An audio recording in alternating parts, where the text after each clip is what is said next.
Welcome back to another episode of the Ministry of Truth. I know this is the second one today. However, got really bored, watched some videos, and I found something interesting. A couple years old, but my opinion, it's still pretty fucking interesting. Uh, Before we get into the very end of this, let's somehow tie it all together.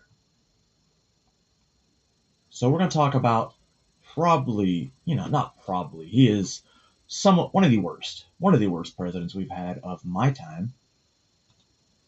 And let's see a little bit about him before we get into the rest of this. Our presidents have come from many different walks of life. Many ran for office with very little name recognition, unless they were members of Congress, governors, military officers, or high-profile businessmen.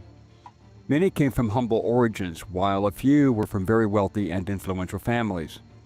Almost every presidential administration has had some controversy, and some of those elected to the White House brought their own personal baggage with them, sometimes with detrimental effects.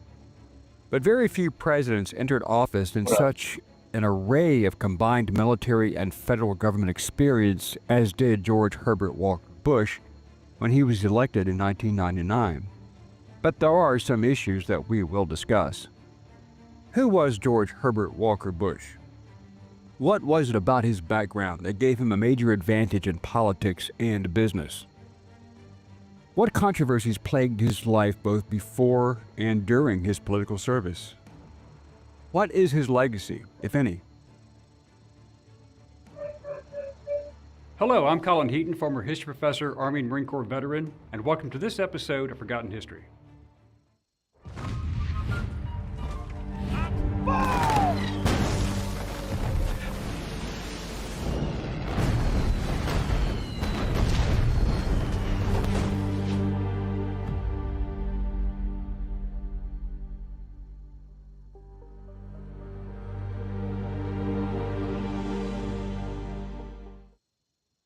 George H.W. Bush was born on June 12, 1924, in Milton, Massachusetts, to father Prescott Bush and mother Dorothy Walker Bush. The Bush family was already a very wealthy and well-established family. Prescott Bush had been a leading force, along with many other wealthy business owners and industrialists, in trying to overthrow the presidency of Franklin D. Roosevelt in a bloodless soft coup using a small army of disgruntled veterans from what would be called the Bonus Army as their primary force. They felt that FDR's socialist agenda targeted the free market capitalist unjustly, and they approached retired Marine Corps Lieutenant General Smedley Butler to lead this army, but he refused and turned against them. See our videos on the Bonus Army as well as Smedley Butler, which covers several aspects of this issue. George Bush attended Greenwich County Day School from 1929 to 1937, Phillips Academy from 1937 to 1942, where he wore many hats as president of the senior class. I thought Greenwich was in Connecticut. Secretary of the Student Council, president of the Community Fundraising Group, a member of the editorial board of the school newspaper, and he was captain of the varsity baseball and soccer teams. When he turned 18, he joined the U.S. Navy as an aviation cadet after graduating from Phillips. He was commissioned as an ensign in the Naval Reserve at Naval Air Station Corpus Christi in Texas on June 9, 1943, becoming one of the youngest pilots in the Navy and assigned to fly torpedo bombers in the Pacific, primarily the TBM Avenger, and he was assigned to the USS San Jacinto as a member of Air Group 51. Bush flew his first combat mission in May 1944, bombing Japanese-held Wake Island. A month later, Bush's bomber was hit by flak and he was forced to ditch in the ocean, where a U.S. destroyer rescued him from the sea. Does that mean he's got a Purple Heart? Bush was promoted to lieutenant junior grade on August 1, 1944. On September 2, 1944, Bush's squadron had a bombing mission against the Japanese installation on the island of Chichijima. The entire flight encountered heavy anti-aircraft fire. According to the story, the Avenger's engine was... So wait a second. That would mean he's the actual last president to go to war. Well, I mean, granted, he wasn't, how do I say this? The president at the time. but he actually fought in war, unlike his faggot son. Was hit and started to burn, yet Bush managed to release his bombs and head back toward the San Jacinto. His two crewmen, radioman second class John Delaney, situated below in the plane's belly, and turret gunner Lieutenant Junior Grade William Gardner Ted White, died. After floating on a raft for 4 hours, the submarine USS Finback rescued him. Bush returned to the San Jacinto in November 1944, participating in operations in the Philippines. Now is a really important time to be talking to the National Public Staffing Agency name and free. This should be right when your first dollars worth was a nightmare. Web. They're going to let me know fast. Also, I don't know. I went have through one Google and app. some other shit. They got Data. National Public. Any repercussions and go to 58 missions completed. By the time he was transferred stateside, Bush had flown 58 missions, completed 128 carrier landings, and recorded 1,228 hours of flight time. In December 1944, Bush was reassigned to Norfolk Naval Base in Norfolk, Virginia, where he was tasked with training new pilots. After returning from the war, Bush married Barbara Pierce in Rye, New York on January 6, 1945. In March to May 1945, he was assigned to VT-153 in Auburn, Maine, preparing for the invasion of Japan, where he and his new wife, Barbara, had a small apartment. He was officially discharged from the reserves in October 1955 and had reached the rank of lieutenant. But there were some uncomfortable issues with Bush's two missions where he was shot down. There was the status of just how badly his bomber was damaged, and if he was aware of the status of both Delaney and White in the second crash. Bush stated in an early 1980s interview with author Doug Weed that he had seen at least one parachute leaving the plane before he himself bailed out over the water near Chichijima. But Bush had given many different versions of the story. For example, in a letter to his parents after his rescue, he wrote that after the plane was hit, he had ordered his crew members to parachute out. He was uncertain what happened next. He claimed, due to the smoke that filled the cockpit, they didn't answer at all, but I looked around and couldn't see Ted in the turret, so I assumed he had gone below to get his chute fastened on. In another version, he told author Doug Weed, who wrote George Bush, Man of Integrity, quote, I looked back and saw that my rear gunner, White, was out. He had been machine gunned to death right where he was. Bush also said that he saw that White was very much in the plane before bailing out. According to Bush, one of them jumped out and his parachute streamed. They had fighter planes over us and they could see the chute open. Right. And the other one, he was killed in the plane. You can see in a torpedo bomber, the pilot is separate from the crew, but you can look over and see the turret, and he was just slumped over. But then there would be a problem with his changing story in the 1988 campaign book, Looking Forward with Victor Gold, when Bush stated that his Avenger was crippled, as stated by Bush. The flak was the heaviest I'd ever flown into. Suddenly there was a jolt, as if a massive fist had crunched into the belly of the plane. Smoke poured into the cockpit, and I could see flames rippling across the crease of the wing, edging toward the fuel tanks. It should be noted that over the course of 1944, Bush's squadron suffered a 300% casualty rate among its pilots and crews, and Bush was awarded 3 air medals, and the unit received a Presidential Unit Citation. In 2002, Bush told author James Bradley for his book, Flyboys, A True Story of Courage, that he was unaware of the condition of Delaney and White when he bailed out. After Bradley had finished the interview with Bush, Bush asked if he had any information on the fate of his 2 crewmen. It still plagues me if I gave those guys enough time to get out, Bush said. Bradley would later write in his book, no one knew exactly what had happened to Ted and John that day, only that both of them died. But this story was challenged by Chester Mirzajewski, who was the gunner in the Avenger flying ahead of Bush, and Mirzajewski came forward to challenge Bush's statements. Mirzajewski had the best and most unobstructed view and could see directly into Bush's cockpit. On C-SPAN, He right? wrote a personal letter to the Vice President in March 1988 stating that his memory of that day was entirely different from what Bush had been saying in television interviews. Prison. Bush never responded, so Mirzajeski took his story to the New York Post in August 1988. The Post quoted the tail gunner as saying that only Bush himself had bailed out and that Bush's plane was never on fire. No smoke came out of his cockpit when he opened the canopy to bail out. I think he could have saved those lives if they were alive.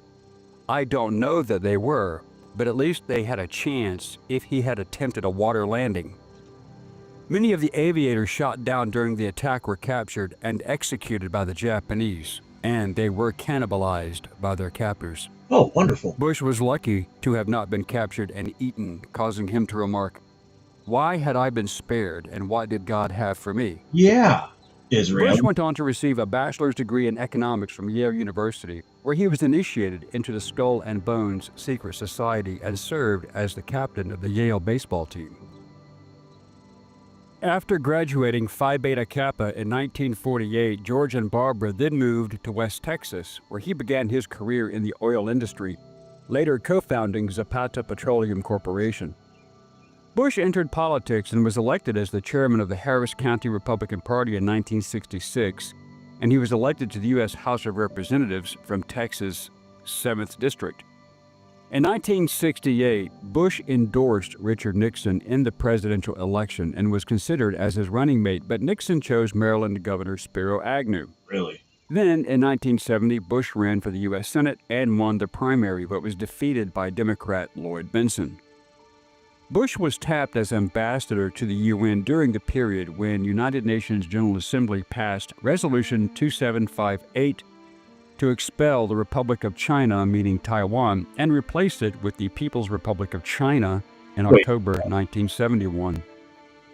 But Nixon and Bush were at odds, with Nixon supporting Pakistan and Bush supporting India. I don't think that's where they were getting to it, though. Actually, they might be. Well, this is just a brief. During the 1971 crisis, talk about. When Bush supported an Indian motion at the UN General Assembly to condemn the Pakistani government of Yahya Khan for waging genocide in East Pakistan, which is now, today, Bangladesh. He referred to the tradition which we have supported that the human rights question transcended domestic jurisdiction and should be freely debated. In 1972, the United States was charged with intentionally bombing civilian dams and dikes in North Vietnam.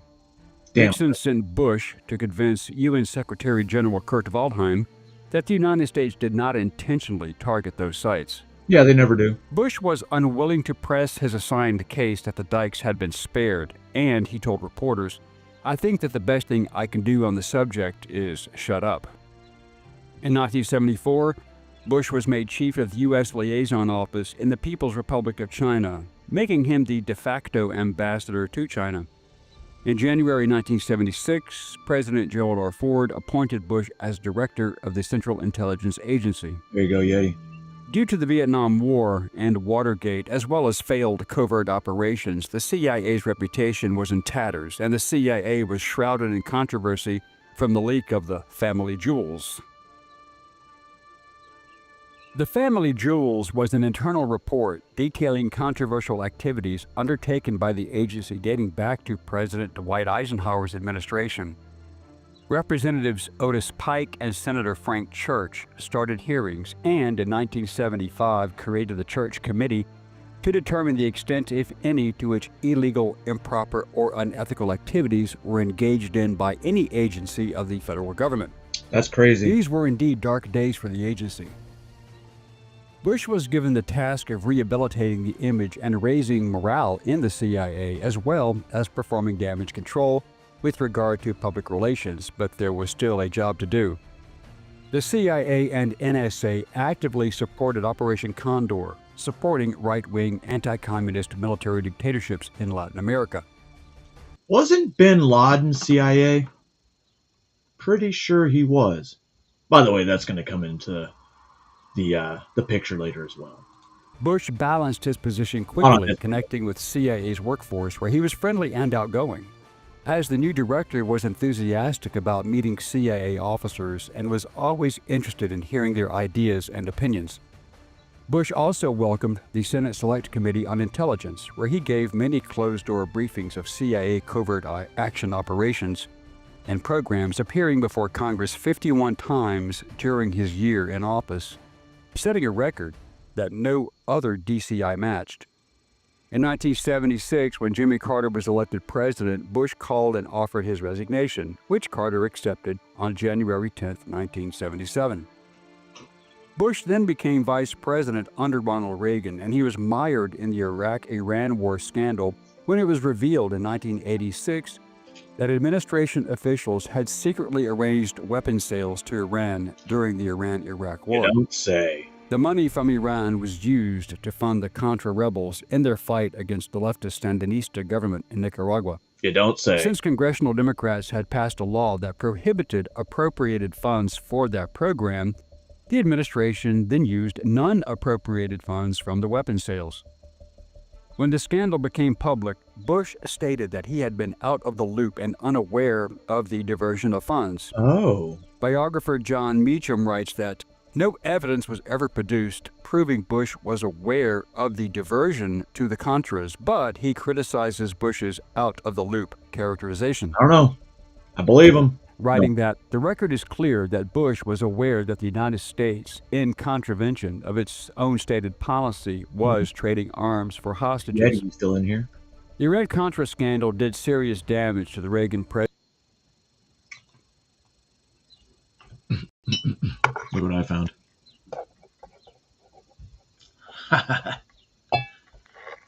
They had a different one that was humidity that was like $90 a bottle, or $99. This one was... And Congress established the Tower Commission to investigate, and, at Reagan's request, a panel of federal judges appointed Lawrence Walsh as a special prosecutor charged with investigating the Iran-Contra scandal.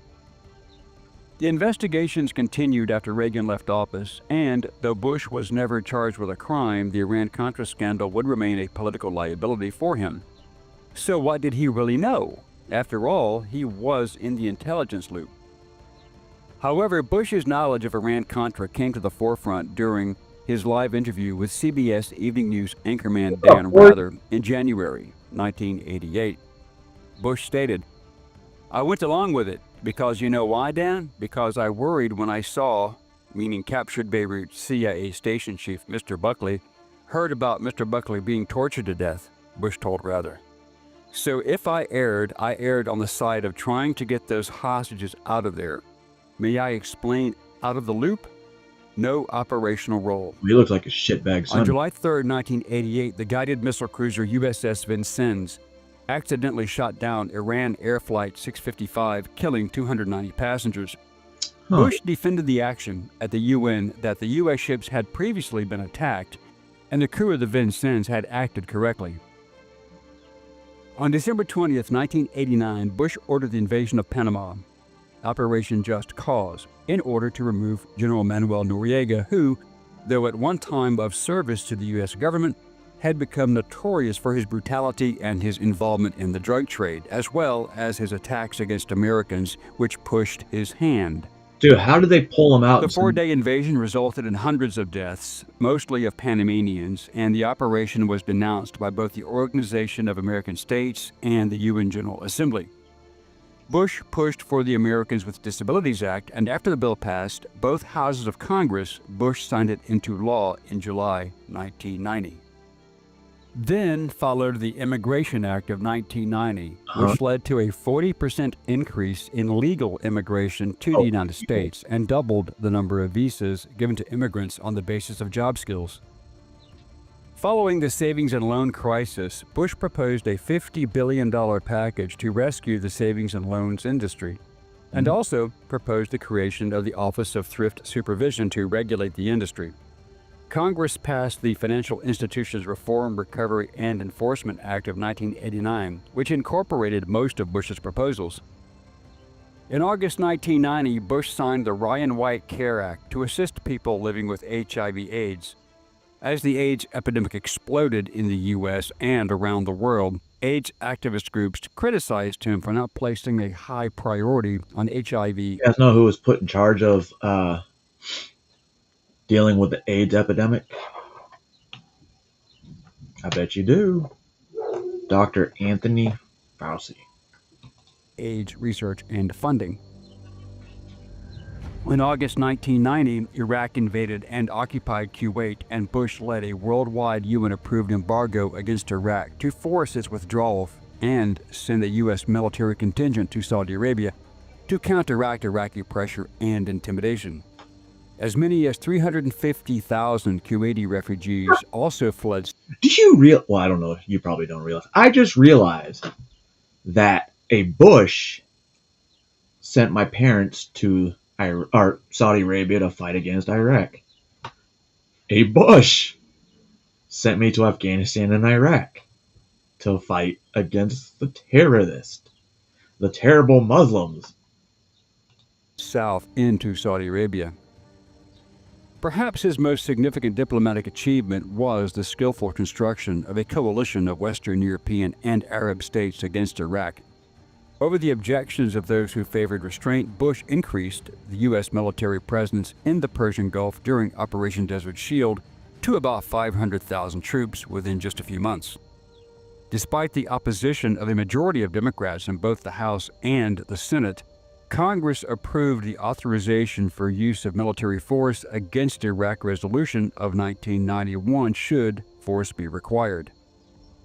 When Saddam Hussein refused to withdraw from Kuwait, Bush authorized a U.S.-led air offensive that began on January 16-17, 1991.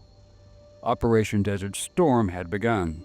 The ensuing Persian Gulf War culminated in an Allied ground offensive in late February that restored Kuwait's independence. Saddam Hussein lost 30 infantry, 4 mechanized and 7 armored divisions, as well as 3,008 tanks, 1,856 armored vehicles, and 2,140 artillery pieces, totaling upward of 30,000 to 50,000. When they were marching towards the border of Kuwait and Iraq, they said that the Republican Guard were just giving up in droves. So did he really lose them? Or did they end up going back to Iraq later on? Military deaths. The numbers as of today are still in dispute. Approximately 1,000 coalition troops were wounded. The United States had 96 soldiers killed in action, 2 died of wounds, and 105 non-hostile deaths. Air asset losses were 46 aircrew pilots killed or missing, 8 captured, with 52 fixed-wing aircraft and 23 helicopters lost. 407 Iraqi aircraft were either destroyed or flown to Iran and permanently impounded there, out of a total of 750 fixed-wing aircraft in their inventory. Following the ceasefire of March 3rd and the United Nations passing a resolution establishing a peacekeeping force and a demilitarized zone between Kuwait and Iraq, Bush had an approval rating of 89%, the highest presidential approval rating in the history of Gallup polling. After 1991, Bush pushed the United Nations to maintain economic sanctions against Iraq, and the United Nations Special Commission was assigned to ensure that Iraq did not revive its weapons of mass destruction program.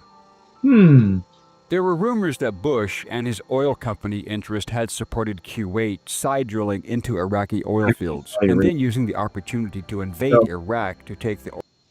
A lot of people don't know is Saudi Arabia actually gave a award to just about everybody that was in Iraq and Afghanistan.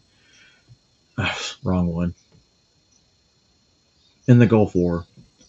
And my parents each had one, and it was gold. The actual metal on it was gold. Oil reserves as war reparations. Bush oversaw the collapse of communism in Eastern Europe and the Soviet Union and the reunification of Germany, and he met with Soviet leader Mikhail Gorbachev in Paris and signed a mutual non-aggression pact in November 1990, effectively ending the Cold War. They also signed treaties sharply reducing the number of weapons that the two superpowers had stockpiled over the decades of Cold War hostility. Oh, really? Just before he left office, Bush ordered a U.S. military-led mission to feed the starving citizens of war-torn Somalia, thereby placing U.S. Marines in the middle of warring factions. Bill Clinton would inherit that problem. See our video Motherfucking on Irene. Clinton. Equally as controversial was his pardoning of 6 Reagan administration officials charged with illegal actions associated with the Iran-Contra affair. In the 1992 election, Bush lost to Clinton by a popular vote of 37% to Clinton's 43%, while Ross Perot, the independent, garnered an impressive 19% of the vote. The Bush family formed a partnership with former President Bill Clinton to develop and to help raise financial relief for victims of the 2004 Indian Ocean Oh tsunami, shit! Hurricanes Katrina and Rita in 2005, and Hurricane Obama Ike gave them in a presidential 2008. freedom, huh? President Bush was the author of 2 books, Looking Forward and A World Transformed, co-authored with General Brent Scowcroft. His personal writings served as the basis for 2 additional books, All the Best, George Bush, My Life in Letters and Other Writings, and The China Diary of George H.W. Bush, The Making of a Global President. The 2008 book, Family of Secrets by Russ Baker, alleged that President George H.W. Bush was linked to the Watergate scandal and the assassination of John F. Kennedy. However, his work has been criticized. Bush died on November 30th, 2018 in Houston, Texas. They totally forgot the the use of, children, as he was the vice president, to get deals done with foreign nationals after press conferences and stuff went away. Texas after a long battle with vascular Parkinson's disease.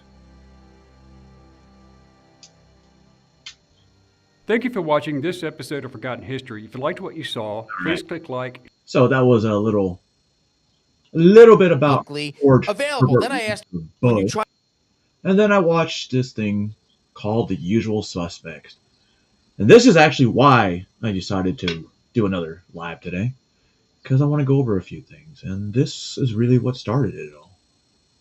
And I wanted to know for you guys, what's the difference between a coincidence and a conspiracy theory? Okay, so a coincidence is just something that randomly happens, but then when you try to add everything up, it was all random, nobody's connected, and it's a coincidence. Like, oh my God, I ran into Amy at the mall. Oh my God, you're in the same shop. That's a coincidence. A conspiracy, I don't believe, the theory is a theory, but an actual conspiracy is a bunch of people that have the same agenda getting together to do something nefarious. A theory is just a made up, you're just talking about it. Okay. But there are conspiracies. Like when you ever see that Kennedy had a secretary named Lincoln, and Lincoln had a secretary named Kennedy. Yep. Like, that is a coincidence. The last name I don't know. There's so many. when you start when you start going deeper down that rabbit hole, there's a lot more that isn't coincidence and seems more like conspiracy. But I'm trying to give an example or of simulation stuff. What does that mean? You can assume I mean, just like the there's like that CGI fucking rocket launch. Those motherfuckers never went anywhere. 20 things that are inexplicable coincidences with them, but I think it's like a simulation theory thing where what? I don't know where I heard this quote, but since I don't remember now, it's mine. That's how it works. You forget where it is, and sort. You are 3 coincidences away from a conspiracy. All right. 3 coincidences. Takes 3? away from a Yeah, it takes 3. Because a coincidence, the dictionary definition is 2 or more unrelated things that happen at the same time in a surprising or unlikely way. And a conspiracy is 2 or more people secretly planned together to do something harmful, illegal, or dishonest. That's not The thing is, when the CIA, who designed the term and added theory to conspiracy, right? That's Conspiracy during theory. JFK. Yep. That's what they added. But a conspiracy is very easy. Like You conspire. I conspire 1,000 times. All day I'm doing it. But nobody's doing theories about it. Yeah, what a theory. It's very interesting because the reason I asked that question is I wanted your guys' opinions on this story. So I was sitting at home yesterday trying to find something to talk about. I think it was Humberto that said it this morning. The news cycle seems slow, which is weird because it's so weird. Trump's like going in and going, Panama Canal, that's ours. Greenland, that's ours. Gulf of America, we're going with it. And so, sorry, I didn't mean to hit your microphone. Oh my God. But so, like, it's not slow because there's a lot going on, but it feels like they're at the same. It's so weird. At the same time, it feels like there's nothing going on. Yeah. Am I It crazy really for is. feeling that way? Everything- Well, because think about it, Rob. Look where we work. We are constantly doing the stories, and if it's just a regular day with those type of things, which are still stories, if it's not something monumental like assassination attempt, we're like, this was a boring ass week. Nothing happened. Nothing blew up. Nothing. There's no fires. It's just it's sad that with all that going on, this is a boring ass news week. Especially for us. with the tariff news cycle. Yeah, the tariff is I all was day. talking- when we're doing clips with Rob, and I was like, we're like the tariff channel. Like, it's just fucking VT boring. tariffs. Yeah, oh, no, it's things. horrible. Like, God just damn. do them and do copper. Like, Watching what he has done behind closed doors as a businessman for decades be played out in front of the whole world. He puts retaliatory tariffs on China. China goes, we're going to increase 34%. Trump's like, 34%? 125, motherfuckers. What are Yeah. you going to Yeah, do now? what? Oh It's my like, it's dear. really interesting. But at the same time, it's like, well, it's not somebody getting shot, so we're just going to move Now, on. Rob, And I I give think you he's something. a little bit tired too. I think that's why the news cycle Tired? slowed down. Yeah, He's Trump's just getting started. well, he slowed down though, so he's a little bit tired right now. Slowing down on what? Everything. Take that hat off. I mean, I don't. You don't I mean, deserve he could that. slow down You just deserve a that. little. wore it so that I could show my support, but he is tired right now. He's Okay, but in fairness to him, right? He's been going nonstop. I Yeah. get he comes and golfs here and there. Yeah, he'll recoup. He's been going nonstop since 2015. So we're talking about 10 years of constant going at Going. 90 miles an hour. right. He's a grandfather. We've seen it with our own eyes. Could you? What would you do? Just totally off subject because I know Amy wants to say something too. Could you imagine if he's? I don't know what Alex Jones is taking or whatever. Alex Jones is Steel or something, right? He always talks He about just got and he's lost all the way. Imagine if Trump just without telling anybody goes on Ozempic, and Well- then we're just like, holy crap! Did you guys see the video of him trending on X the other day that people were sharing? Like, oh, my president looks so healthy. Like, he does look like He's not that dropped freaking a 80 decent years old. amount No, he of lost a weight. lot of weight. Well, I was gonna say, like, for what period of time are you claiming that he's been slowing down? Because he may not be the number one for top executive orders in this time span, but he's very much up there. I would say at least number two. No, he's right? still number one, yeah, for sure. And, Number one. He's slowing down in comparison to his first 50 days. Like, so his first 50 days, he was like shot out of a rocket, going crazy every day. Last 2 or 3 weeks, he slowed down a bit. He's So I think he's a little bit adapting, tired. adapting. Not now. But it's like a cycle. He'll bounce back, but he's just a little bit tired Now, right Brandon, now. to be fair to Rob, imagine if we're going through the tariff news cycle with Jeb Bush on the helm.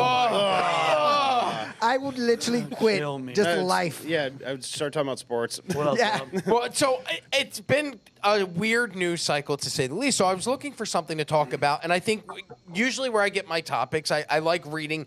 Sorry, I'm one of those stooges that still read the mainstream media, but I also like digging in and going to X. And so I'm on X yesterday. I'll be quite frank, I was on the toilet, and that's where I do most of my 9/11 reading. And I came across this tweet from Red Pill USA, and I wanted to know if you guys had ever heard this before. I know 9/11 I've happened never heard of 24 it, years yeah. ago. Bear with me because this is interesting. According to @RedPillUSA, did you know that on September 11th of 2001, as the horrific attacks unfolded, former President George H.W. Bush was attending a Carlyle Group event in Washington, D.C., alongside Shafiq bin Laden, the brother of Osama bin Laden. Oh, that's weird. So This is a fact. that's first of all, it's on Twitter. So They're you're like, buddies. well, No, with Twitter, so you have to. do you know what the Carlyle Group is? Have you ever Yeah, heard? it's an investment group. He was on the podcast before, right? It's like No, we had Rubenstein. I don't think we had Carlisle. He was part of the Carlisle group, though. Yes, but not okay. So Same one? I'm not sure. Oh, I would okay. assume. I don't know how many no, Carlisle no. groups If there it's are. Carlisle Group, it's Carlisle Group. Wait, and what is the Carlisle It's like a Group? It's an Bilderberg. investment firm, right? Is it like Bilderberg? They're like Oh, I Bilderberg. thought it was like an investment group. Well, keep it. I'm gonna look at. Okay, so I saw this tweet and I was like, well, that's very interesting. The guy who used to be the president of the United States, who is the father of the sitting president of the United States, was in attendance at a conference, the stepbrother or brother of Osama bin Laden, the same terrorist that was taking out the World Trade Centers and the Pentagon, if you believe the official narrative, on the day that the attacks happened. So I started digging in and I went, let me go to ChatGPT. ChatGPT is, do you guys think ChatGPT is fair down the middle? Do you think they're more left, more right? left. Left think they're leaning, but more not as bad since Donald Trump came in. Like, I can now ask certain prompts that it will actually answer still with a leftist bias. However, before Trump was actually elected, it would literally not even perform the requests previously. Yeah. When I'm asking it to Sometimes it summarize certain doesn't. topics and things like this from PBD podcasts, it's like, I'm sorry, that goes against our terms of service. Oh yeah, I argue with it so much because it's still mine still doesn't acknowledge that Trump is the president. Oh, but mine too. It still It'll say says former Biden. president. Former president. Wow. And it says Biden. I yell at it, but just real quick, yell Rob, at it. I really do. all caps. I hate her. I hate her. Him. You yell at ChatGPT? I yell at Me ChatGPT. too. My wife was like, "You're yelling at a computer," and I go, "One day the computer's going to be yelling at me, so I'm getting my shots in Might as now." well get Yeah. that. So the Carlyle Group is a massive global investment firm based in Washington, D.C. They manage hundreds of billions of dollars in investment, everything from defense, aerospace, healthcare, real estate, and tech. Okay, so I asked ChatGPT, I go, "Hey, where was George H.W. Bush on 9/11?" Here's what ChatGPT said. It said George W. Bush, former president of the United States, was in Minneapolis, Minnesota. So they actually have the town wrong because it was Washington, D.C. Yeah. He was scheduled to speak at the Carlyle Conference Group at the Ritz-Carlton. The Carlyle Group is a global investment firm with ties to defense contractors, and the fact that both Bush Sr. and members of the bin Laden family were linked to the firm has sparked various conspiracy theories over the years. So I asked ChatGPT, what other notable people were in attendance that day? And it lists some. If we could go to the next slide, though, but then I want to know, okay, how many members are at the Carlyle Group? Maybe it's like the Vault Conference, which is coming in September of this year. You can get tickets at vaultconference.com. I should have had an affiliate link. Yeah. Damn it. But that has tens of thousands of people that attend it, right? So I'm like, well, maybe the Carlyle Group is that. However, according to ChatGPT, and I asked it, Carlyle Group, at first it just said the information regarding the total number of attendees is not publicly available. Then I asked, okay, was it less than 100 people? And it said, while there is no official headcount publicly released, most sources describe the Carlyle Group's annual conference as a small private gathering. They say fewer than 100 people were likely in attendance. It's possible that a few dozen were in attendance. So I went, well, that's really weird. So it's Sounds really weird. Could it possibly be like, I don't know, a World Economic Forum meeting? Or a Mossad training party? only dozens of people in attendance. What are the odds that the former president of the United States, the father of the sitting president of the United States, was with the brother of the terrorist who was taking out the World Nothing to see Trade there, Center guys. Nothing to see on the there. day the attack happened? So I asked that to ChatGPT. Thank you, Jake. And it said, all right, there's a few factors you need to consider when you're figuring out this analysis. The population and roll pool. Right, there were only 5 living former U.S. presidents at the time. Only one of them was the father of a sitting president. Number 2, the bin Laden family size. The bin Laden family size is somewhere between 50 and 54 people at that time. There are dozens of siblings and half-siblings. Then you have to go to event specificity. I can't say that word. Specificity. Thank you. Specificity. Specificity. I practiced this. Specificity. I practiced like 4 times, and I still couldn't get it. It says the Carlyle Group Conference was a small invitation-only investor meeting with roughly fewer than 100 people, and then the time of the meeting. So all of these factors weigh in. And what it says, if you put it all together, could we go to the next slide, Jake, if you don't mind? And take a look at the bottom. It says, putting it all together, to estimate the odds informally, the odds of a U.S. president's father being alive and active in global business is extremely rare. The odds of him being in the same room as a family member of the most wanted terrorist in the world, astronomically He wasn't small. wanted at that The point. odds of that meeting happening on the exact day of the attacks, microscopically small. So that wasn't enough for me. I was like, well, I need more information. So then I said, can you please provide me the actual numbers? Like, what are the actual odds? Jay, could you go to the next slide? And it ran the math for me. And what it turns out, if we could go to the final slide, all the way down at the bottom, it says it there. It is a 1 in 755 billion chance that these two people would be at the same exact place on the same exact day that the 9/11 attacks were happening. that's just In fact, I asked ChatGPT, I was like, hey, ChatGPT, could you provide me some like other this must be- odd scenarios that are more likely to happen? Oh, God. It said that you were able to win the Powerball 32,000 times. Oh, my. It would take 1 in 755 billion odds of those two being in the same room. You would be able to win the lottery 32,000 times. You'd be able to get struck by lightning 1,500 times before that occurrence would ever happen again. So just to you guys, So At in what point- theory, the Browns will win a Super Bowl in less time than that would happen again. Do we stop looking at these weird things that are coincidences and we go, okay, it's no longer a coincidence. There's got to be some conspiracy. Now, I sat my wife down and did this whole presentation for her last night. And then at the end, she said, okay, and what have you learned? And where do we go from here? I don't know. And When I I did said, a presentation to my wife, she goes, "Huh? Are you talking to me?" Nah, no, I wasn't. I've learned nothing, and we're going nowhere. This is a gigantic waste of time, but it is super interesting to me that this event happened. There's so many weird things when it comes to George H.W. Bush. Oh. Where was he on November 22nd, 1963? He doesn't even remember. He says he may have been in Houston, or he may have been in another town that was 100 miles away from Dallas. The name of that town escapes me, but he can't say for certain. Also, were you the one that brought up the Hinckley connection between the Bushes and I did. David Tenth Hinckley? cousin. Yeah. Can you just quickly tell the audience about that? Yeah, no. John Hinckley's brother was having dinner with a member of the Bush family, like the night before Reagan got shot by John Hinckley. Oh, that's where I remember. How? And again, it's probably another Yeah. 3 billion to 1. Yeah, of course. And if you could go to the very next slide, Jake, if you don't mind, we'll skip that one. Is there the chart, the poster one, or did we not include that? There it is. I had it, yeah, right now. There it is. ChatGPT made me a nice little poster, and it shows you exactly how the odds are for all of this to work out. And so when you look at that number, 1 in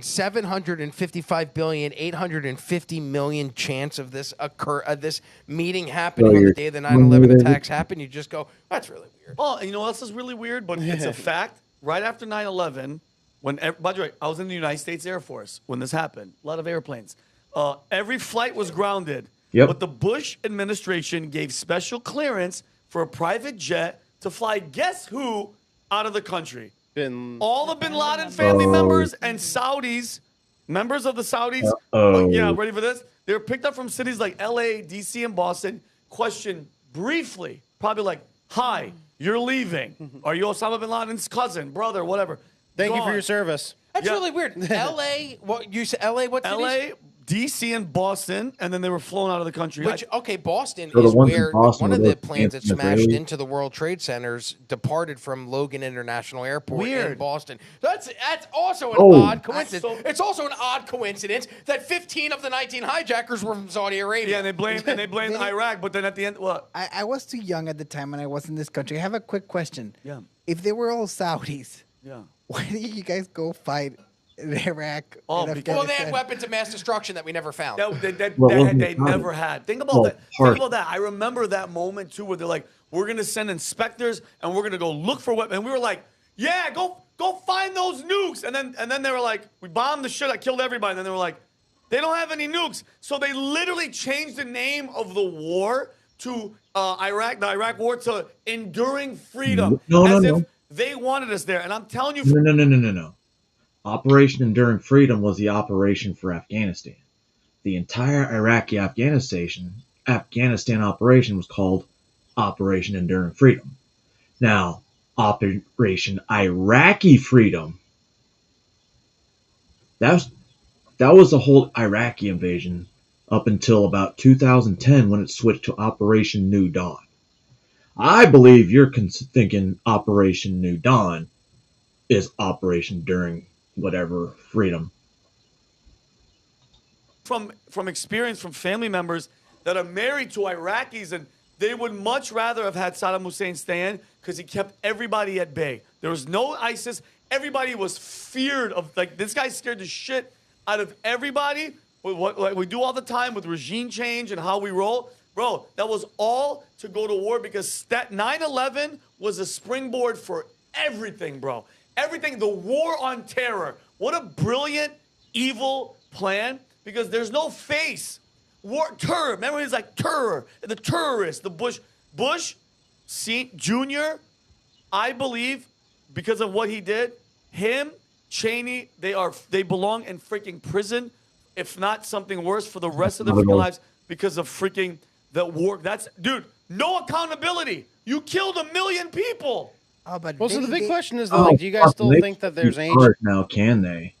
Because of that fucking that law they signed during the Biden administration to where a president can't be held liable for anything done while in the capacity of the president. Hence, that was just an accidental terrorist attack. Absolutely not. No, Are it's, you it's like the most freaking retarded thing that Come people on, still man. say If that. if you're out there and you believe that that was all a retarded. coincidence, Retarded. you're stupid. Yeah. Period. It could be. And you that's know? No, it why can't. that's why they push so heavy, the left, on this coincidental thing. Oh, you're a conspiracy theorist, and they make it into like this derogatory term.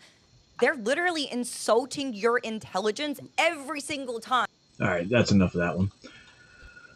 We're not doing conspiracy theories, guys. We're not doing conspiracy theories that maybe the attackers weren't really, the attackers we think they were. Definitely, this attack definitely had nothing to do with a certain country.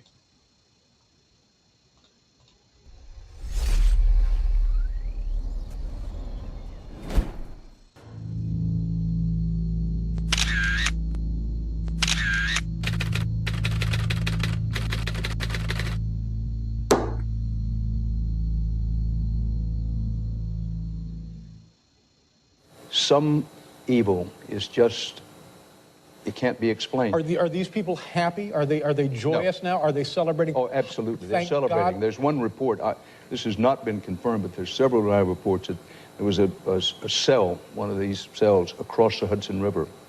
And they got on this is the report. I emphasize, I don't know this for a fact, but there's several witnesses who say this happened. They got on the roof of the building to look across. They knew what was going to happen. Yeah. They were waiting for it to happen, and when it happened, they celebrated. They jumped for joy.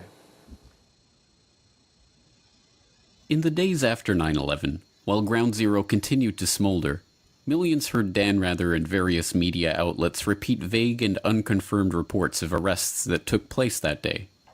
These rumors held that Middle Eastern men, presumably Arabs, were arrested in explosive-packed vans in various places around the city on September 11th, and that some had even been photographing and celebrating those events.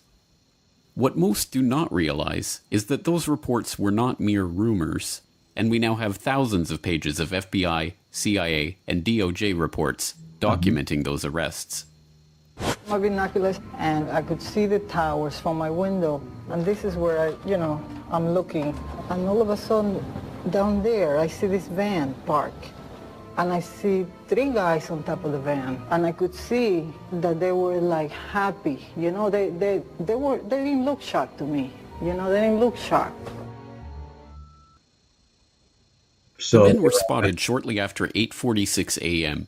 Yet somehow, at this early stage, just minutes after the first plane strike on the World Trade Center, they were already positioned in a parking lot in Liberty State Park, taking pictures of the towers and celebrating. Shit, I've been to Liberty Park. They left the scene shortly after being spotted, and at 3:31 p.m., the FBI issued an all-points bulletin advising officers in the greater New York area to be on the lookout for a white 2000 Chevrolet van with Urban Moving Systems sign on back. At 3:56 p.m., the van was spotted traveling eastward on State Route 3 in New Jersey and pulled over by Officer Scott DiCarlo and Sergeant Dennis Ravelli of the East Rutherford Police Department. Inside, they found 5 men: Sivan Kurzberg and his brother Paul, Yaron Schmel, Odette Elner, and Omar Marmari. A major terrorist manhunt began, and just 6 hours after the attack, the van was stopped at a roadblock by patrolman Scott DiCarlo. We were asked to detain the van and the passengers. They were just removed from the vehicle, patted down for safety precaution, and detained. 911 call at 410 Park. I think once the FBI arrived, one of them stated that they were on our side. Something to that effect. You say FBI? According to the police report of the incident, Sivan Kurzberg told Officer DiCarlo, "We are Israeli. We are not your problem. Your problems are our problems." Oh.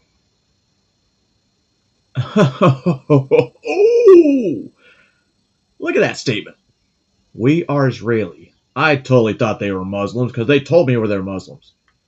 We are not your problem. Why are we not their problem? Your problems are our problems.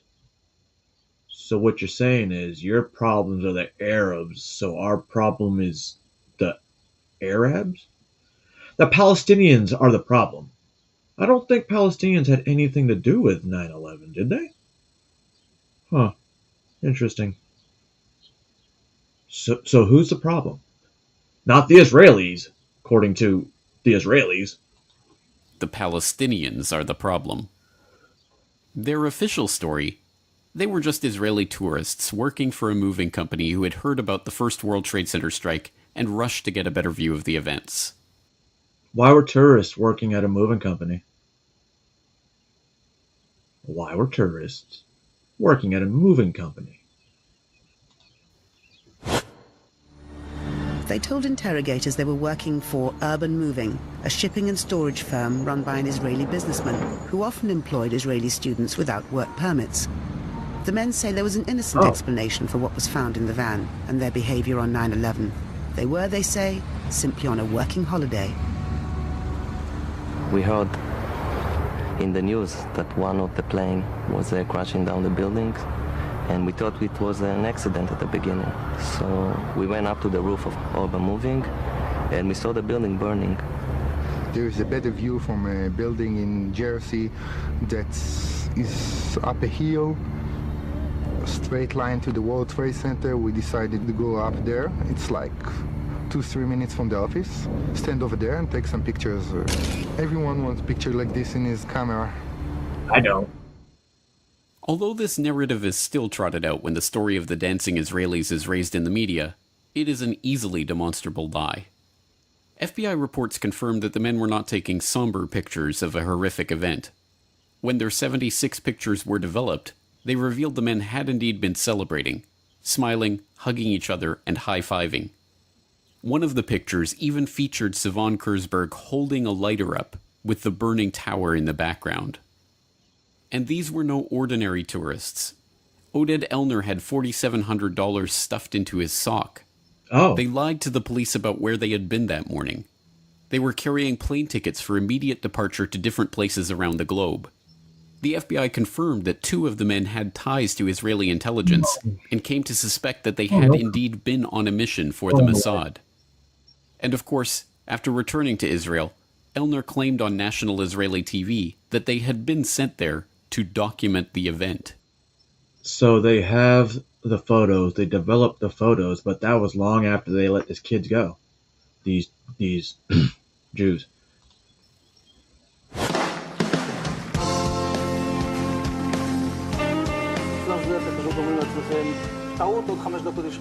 And at that point, we were taken for another round of questioning, this time related to our allegedly being members of Mossad.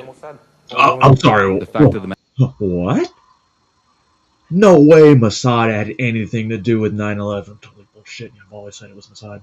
Matter is, we are coming from a country that experiences terror daily. Our purpose was to document the event. Their purpose was to document the event? Oh, but how could they possibly have known what event? Disclaimer this at the beginning. YouTube, this in no way is to bring negative light upon the Jewish community, or anything like that, and definitely not maps. Definitely not Israeli child molesters getting away with it, because all they have to do is go to whoa, we're not doing that here. We're not doing that here. Event they were documenting at that point, before the second plane strike, when those few who even knew about the situation had assumed it to be an accident or pilot error.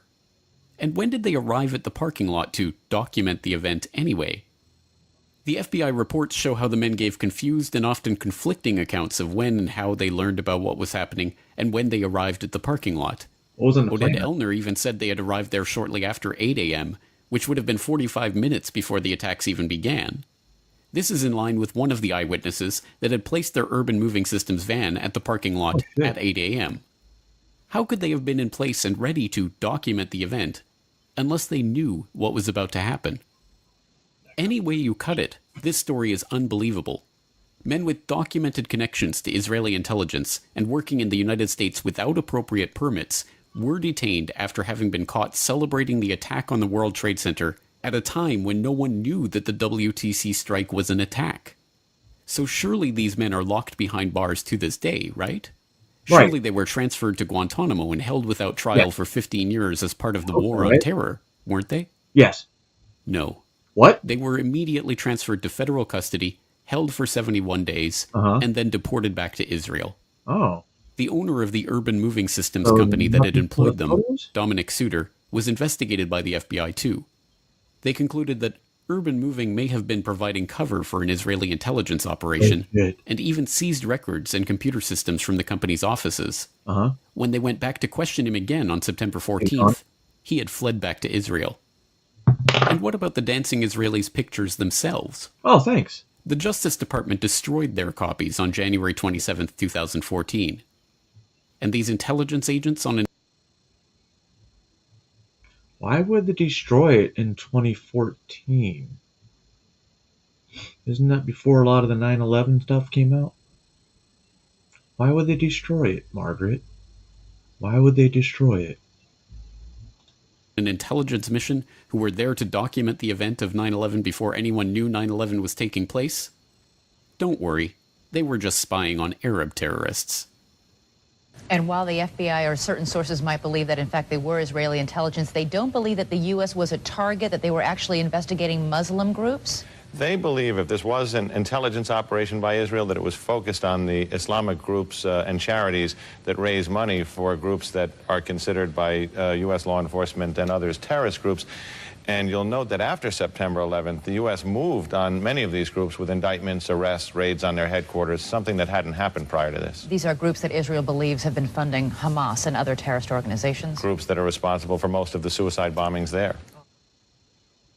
But this story is not merely preposterous on its face. Even the implications of this story are themselves preposterous. If indeed the official story is a ridiculous lie, then are we to believe that these crack Israeli Mossad operatives, who were presumably aware of the attack that was about to take place, had been sent to photograph the burning tower from a parking lot across the Hudson River? An hour before it And happened? that these specially trained intelligence professionals on their super secret mission were celebrating, high-fiving, and going out of their way to be noticed in performance of their task? This is equally preposterous. The only other possible conclusion is that these men were serving merely as a distraction, that they were not there to photograph for Israeli intelligence one of the most heavily photographed scenes in the world on that morning, but instead to be noticed and arrested as a way to divert attention from a much bigger and more sinister story. So if they were meant to distract from a bigger story, what story could that possibly be? It has been more than 16 years since a civilian working for the Navy was charged with passing secrets to Israel. Jonathan Pollard pled guilty to conspiracy to commit espionage and is serving a life sentence. At first, Israeli leaders claimed Pollard was part of a rogue operation, but later took responsibility for his work. Now, Fox News has learned some U.S. investigators believe that there are Israelis again very much engaged in spying in and on the U.S. Whoa! What has happened to Fox News? Did they sell out? Known things they didn't tell us before September 11th. Fox News correspondent Carl Cameron has details in the first of a 4-part series. Since September 11th, more than 60 Israelis have been arrested or detained, either under the new Patriot anti-terrorism law or for immigration violations. A handful of active Israeli military were among those detained, according to investigators, who say some of the detainees also failed polygraph questions when asked about alleged surveillance activities against and in the United States. There is no indication that the Israelis were involved in the 9/11 attacks, but investigators suspect that the Israelis may have gathered intelligence about the attacks in advance and not shared it. A highly placed investigator said there are, quote, tie-ins, but when asked for details, he flatly refused to describe them, saying, quote, evidence linking these Israelis to 911 is classified. I cannot tell you about evidence that has been gathered. It's classified information.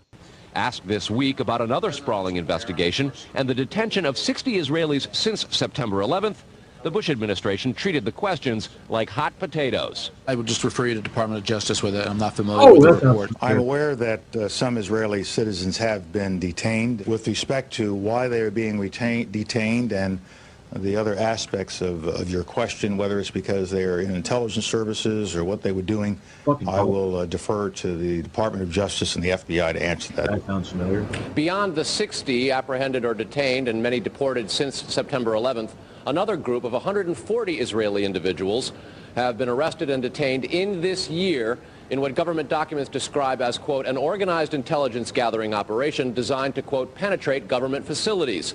Most of those individuals said they had served in the Israeli military, which is compulsory there, but they also had, most of them, intelligence expertise and either worked for Amdocs or other companies in Israel that specialize in wiretapping.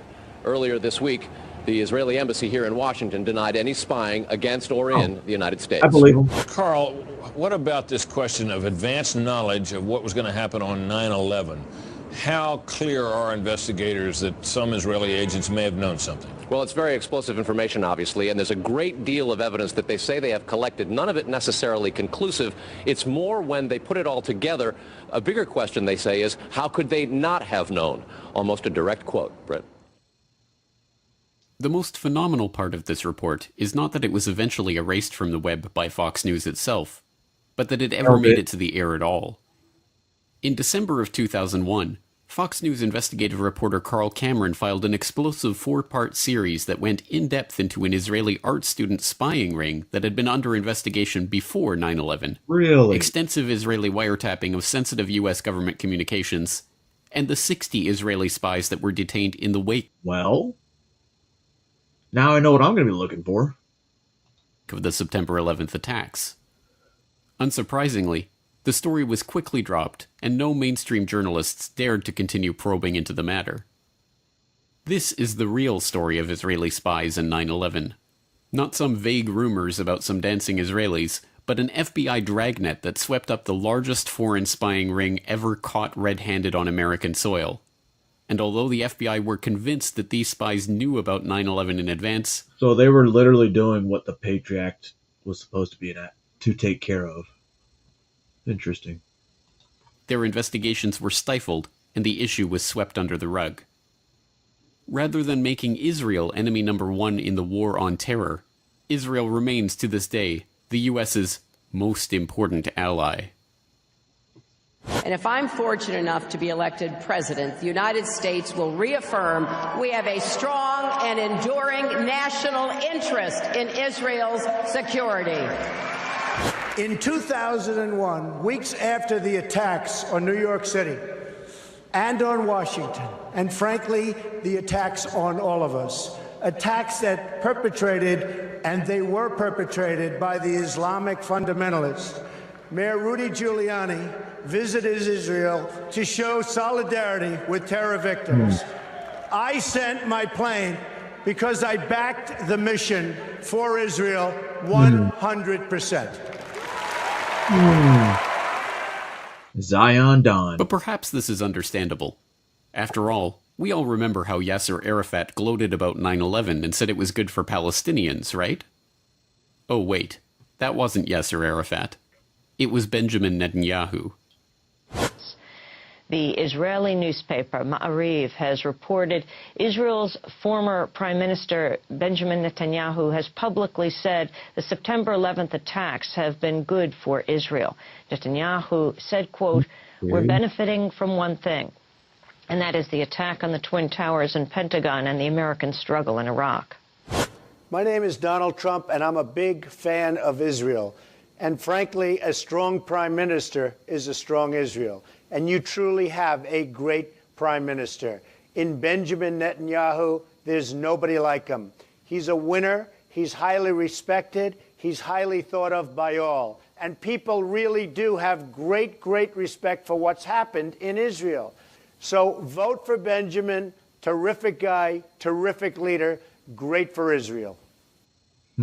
Given that the ultimate consequence of 9/11 was the beginning of a now 15-year-long struggle to transform the Middle East, a struggle that the neocons that went on to populate the Bush administration had been openly advocating since the clean break policy paper in the mid-1990s, it isn't hard to see how the September 11th attacks were indeed a boon for Israel.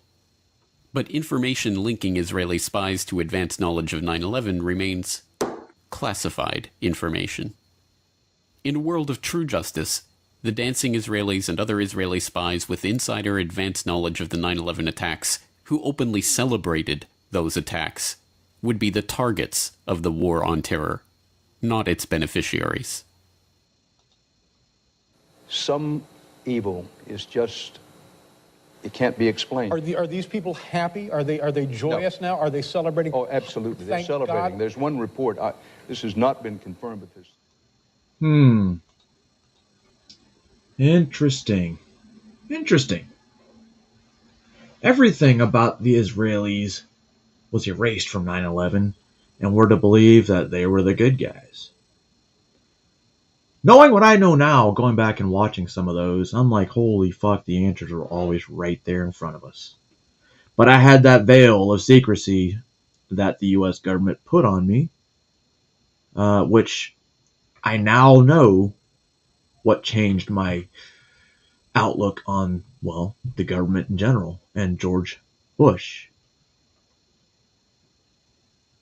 which was totally in my... Oh, when I saw the Pentagon video from 9/11, that's what made me realize something's not right here. Where's the pieces of the airplane? Where are the pieces of the airplane, Margaret?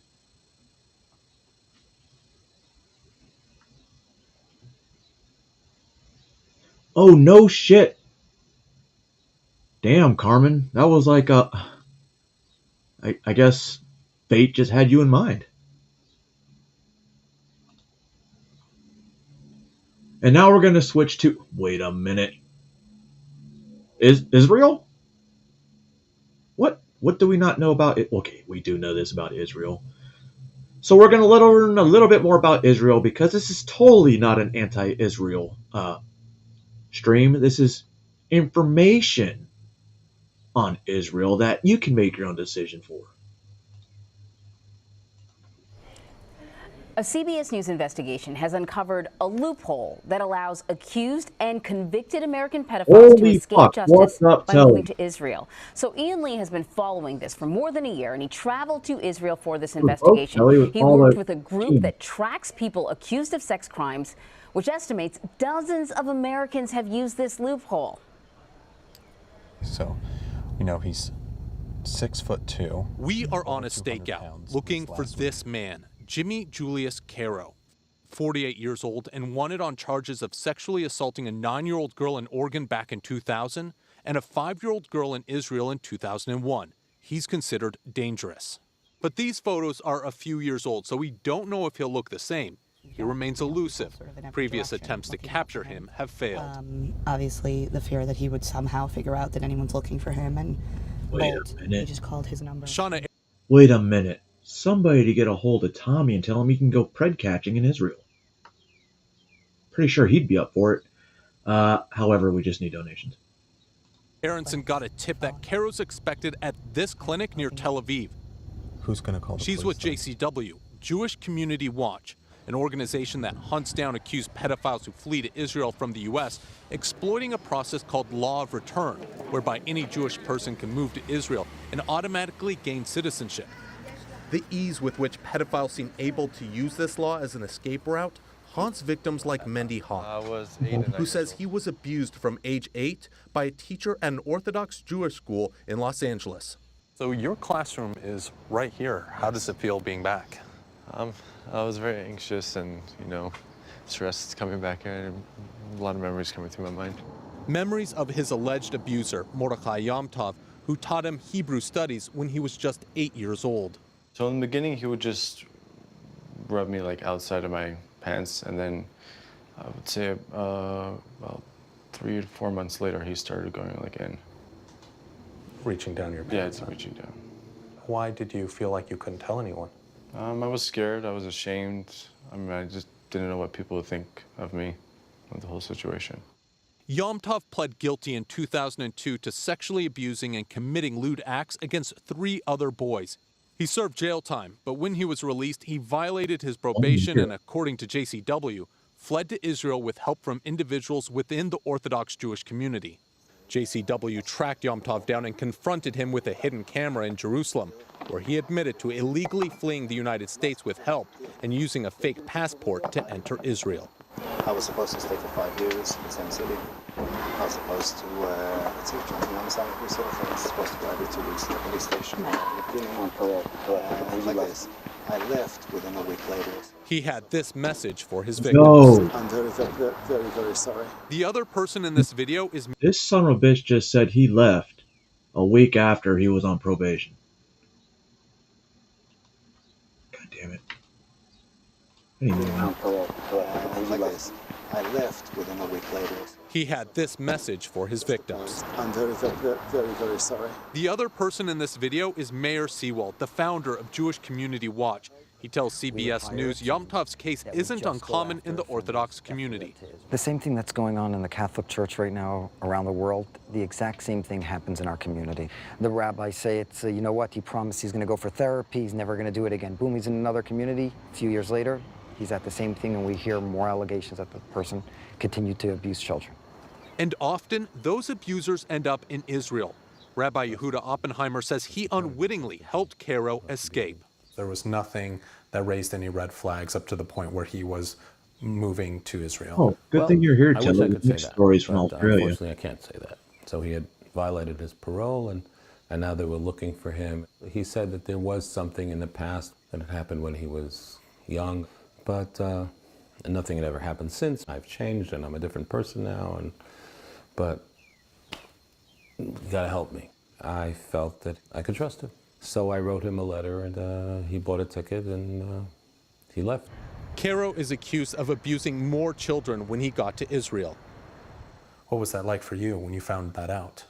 It was a punch to the gut. It was very painful. Rabbi Oppenheimer says the reason he came forward is to shine a light on the process of accused pedophiles fleeing, to help ensure it doesn't happen again.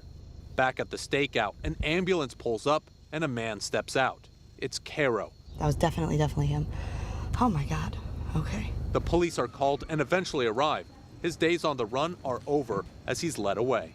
Did you assault the girl in the United States? No. Did you flee Israel because you assaulted the girl in the United States? Have you ever assaulted any girls in Israel? Do you know that you're wanted by Interpol? Yeah.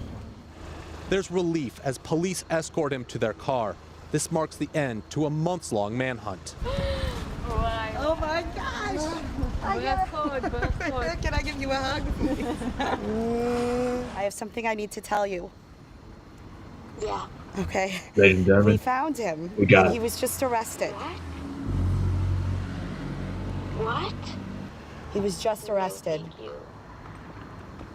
Wow. Oh my gosh. Amuna, not her real name, is the person on the other end of the line. She was a little girl when Caro entered her life. I was 4 or 5 years old. My mother was on bed rest. My father was a rabbi, so he wasn't really home. He used to come to our house. We used to play games, and then it became sexual. I'm going to give you a cookie because you do it so nicely.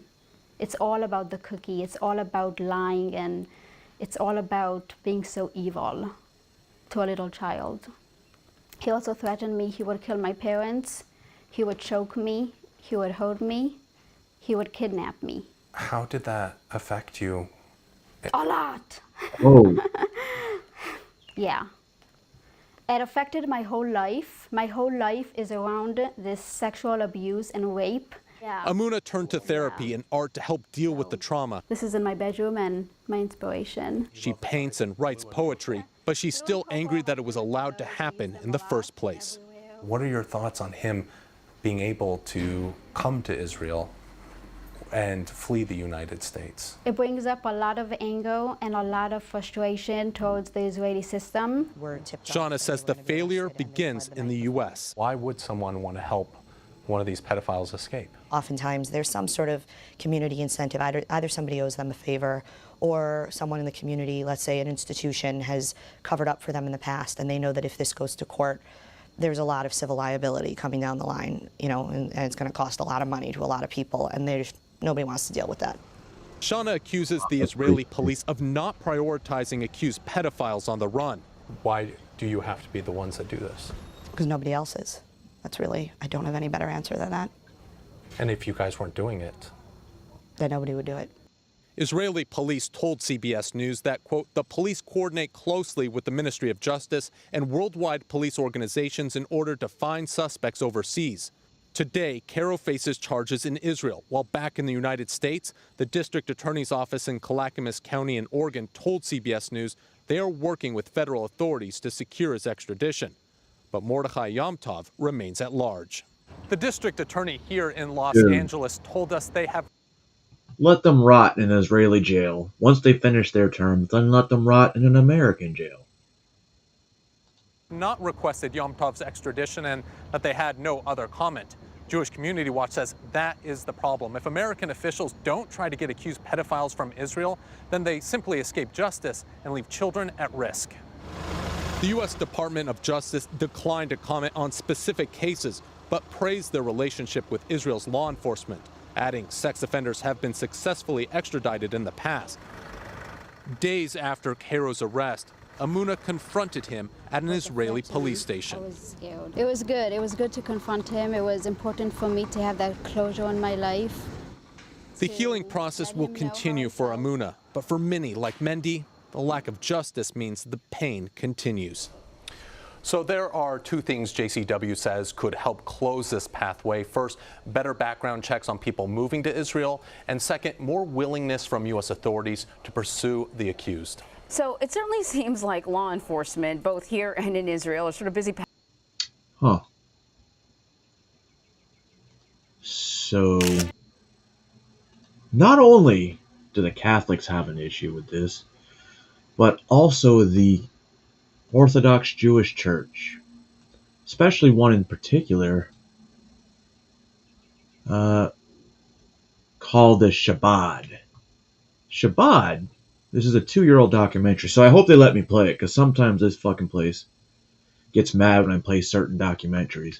This one's going to talk about, well, sex crimes against children. You know, I mean, it has nothing to do that they're Jews. Probably. Crimes of child sex abuse have shocked Australia. Cardinal George Pell has begun giving evidence. YMCA failed to adequately check a Now, childcare worker's... one devout religious community is in the spotlight. Absolutely no one is above the law. For the first time, what really happened inside an ultra-Orthodox Jewish sect. We are being screwed by the community. And shocking new revelations. I don't recall. He just got that close to perjuring himself. That close. Secret recordings and a cover-up to protect the predators. You assaulted me out there. A sordid scandal played out at a royal commission. Did you understand it was against the law for an adult to touch the genitals of another child? I didn't know that as a fact.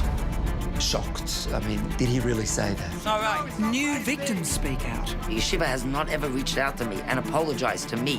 Whistleblowers pay a hefty price. It felt like we were suddenly reduced to nothing. While one paedophile finally goes public. When I was young, I was also a victim of sexual child abuse. It doesn't mean right for me to sit with any perpetrator. This is the story of crimes, conspiracies, and cover-ups. For 4 years, you've done absolutely nothing. Like I said earlier, this is all about conspiracies. All about conspiracies. It's not anti-Semitic at all. Lie and let And never mind. Wow. Apparently YouTube doesn't want me to play this one. Alrighty. Well, that's about it. Really wanted to play this documentary. Let me do a little more, see if I can find non-documentary, like actual court case. Maybe. Maybe not. Bullshit. Anyway, ladies and gentlemen, it's totally not what I wanted to end the show on, but I'm not telling you how to think, I'm just telling you to think, and, well, fuck.